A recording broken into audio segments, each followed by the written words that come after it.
Friends, আমি অরিজিৎ তোমাদের সবাইকে সকার ম্যানে স্বাগত। সবার প্রথমে সবাইকে জানাই জয় মোহনবাগান। গতকাল যদি তোমরা মোহনবাগানের প্রেস কনফারেন্স দেখো, সেইখানে কিন্তু আনোয়ার আলীকে নিয়ে সঞ্জীব গোয়েঙ্কা যে ক্লিয়ারেন্সটা দিয়েছে তার মধ্যে কিন্তু অনেক কিছু ক্লিয়ার হয়ে যায়। তিনি হয়তো না বলেও অনেক কিছু ক্লিয়ার করে গেছেন।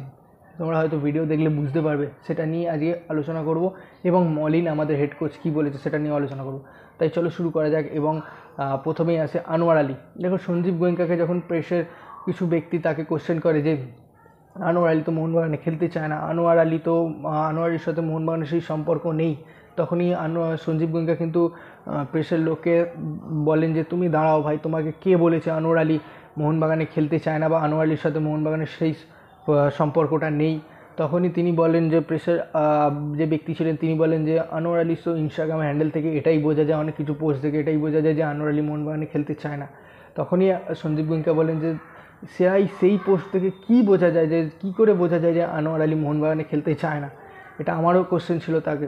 আমি বলতে এটা কী দেখে বোঝা যায়, বলছেন যে আনোয়ার আলী মোহনবাগানে খেলতে, এমন কিছু পোস্ট ছিল না সেখানে।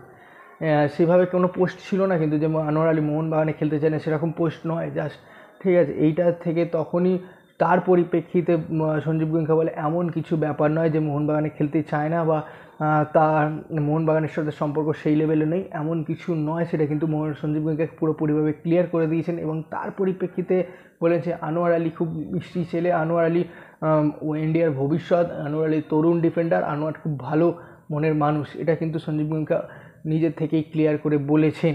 এ থেকে যতদূর আমার মনে হচ্ছে যে আনোয়ার আলী সাথে সেই মোহনবাগানের সেই সম্পর্কটা তৈরি হয়নি। যে কিছুদিন আগ থেকে আমরা দেখছি যে আনোয়ার আলীর সাথে মোহনবাগানের সম্পর্ক তলানিতে এসে ঠেকেছে, এরকম কোনো ব্যাপার নয়। সঞ্জীব গোয়েঙ্কা নিজেই ক্লিয়ার করে দিয়েছে আনোয়ার আলীর সাথে মোহনবাগানের সেরকম কোনো সম্পর্ক তৈরিই হয়নি।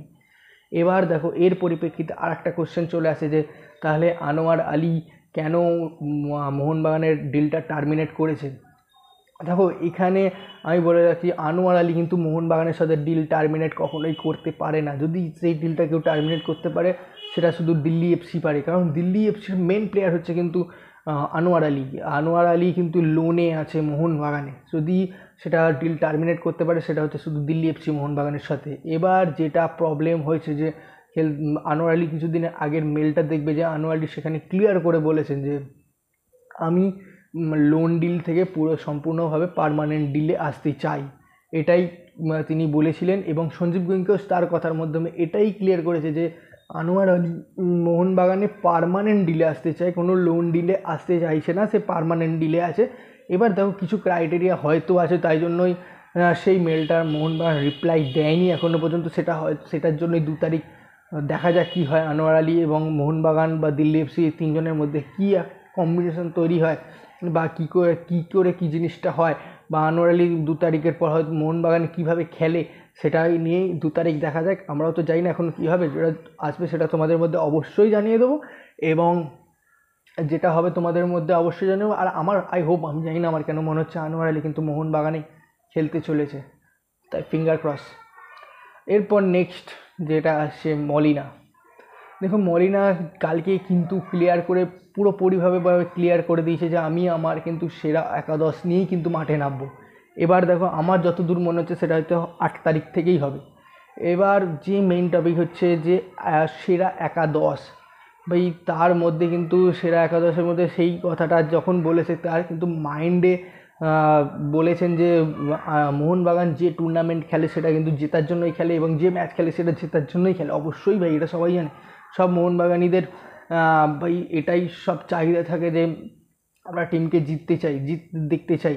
কিন্তু সেটাই কিন্তু মলিনা কালকে ক্লিয়ার করে দিয়েছে যে আমার মোহনবাগান ফ্যানদের মধ্যে আমি জেতার খিদে দেখেছি, তাই আমি আমার সেরা একাদশ নিয়ে মাঠে নামবো এবং মোহনবাগানকে জয় দেওয়ার জন্য আমার নিজের 200% দেবো।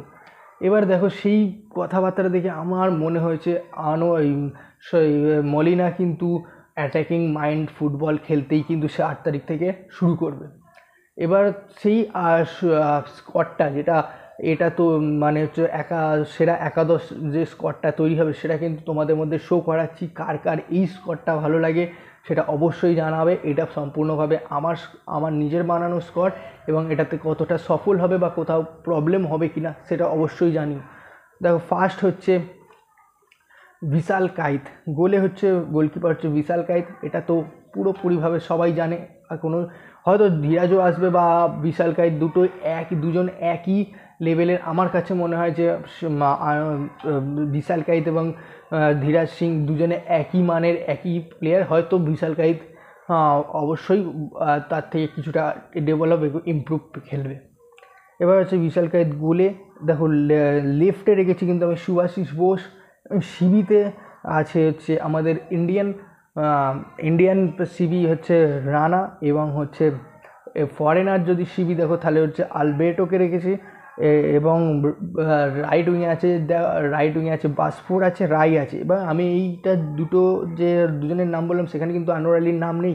আমি জানি না এখন আনোয়ার আলী খেলবে কি আনোয়ার আলী খেলবে না, সেই ভেবেই কিন্তু আমি এই দুজনকেই রেখেছি।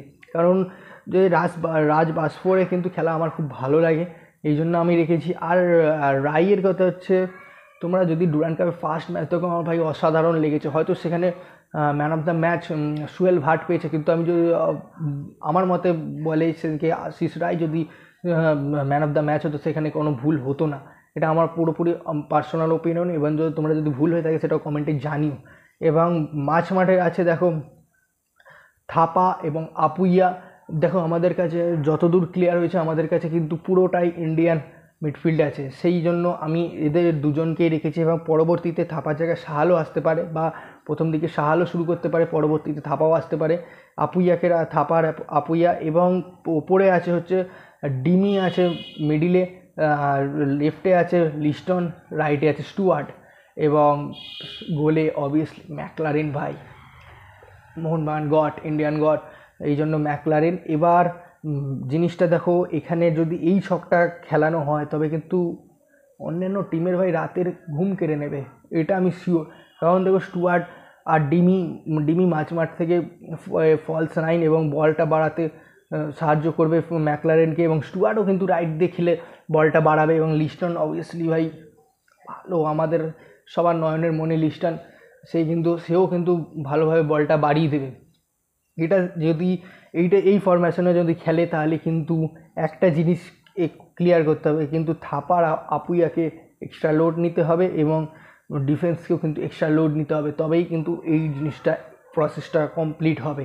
এবার এই প্রসেশনটা তোমাদের কাছে কতটা ক্লিয়ার, বা কতটা তোমরা দেখছো যে সফল, বা অন্য কিছু হতে পারে, প্রবলেমও হতে পারে, সেটা অবশ্যই কমেন্টে জানিও।